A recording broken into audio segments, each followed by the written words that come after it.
Joe Kleen, Southern Hospitality, February 16th, 1990, 245. Jen's hands barely hesitated at Joe's question concerning picture-perfect postcard employees for the highest front of house. Picture-perfect? Guess I should be flattered. How do you mean? She asked. Well, it was something that was floating around in the back of my head, but it really bobbed to the surface with early cleanup after the storm.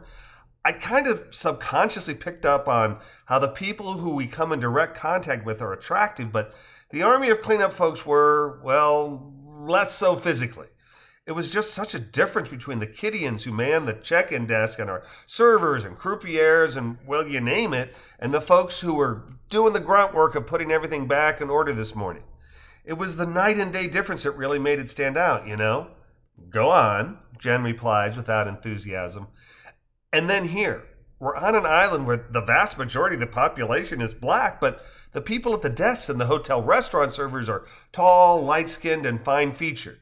You're the only masseuse here who doesn't look like you just stepped off of the ski slopes of Sweden or some such, that's all. Seems like that can't be a coincidence, doesn't it? I don't know how to answer that. I'm certainly neither tall nor white, and they put me in charge here. Doesn't that knock your theory out of the water? No, not really. I mean, you get 2 out of 3, right? Attractive and fair-skinned. Plus, you said they were looking for someone with a business degree who's also masseuse and willing to relocate. I mean, paradise or not, probably not a huge candidate pool. Massage therapist, Jen enunciated. We don't use the term masseuse anymore. Oh, okay. How come? Association with less than professional behaviors. Something I was taught in the therapist training.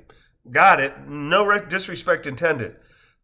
I have a friend who was an assistant manager of a restaurant down in Birmingham, or whatever direction. Birmingham, Alabama, anyway. It's 1980, and she's doing some hiring, and the manager asks her point blank why she's hiring so many black people. He told her her quota was filled and not to hire any more blacks until he gave her the go-ahead. And he wasn't from the South.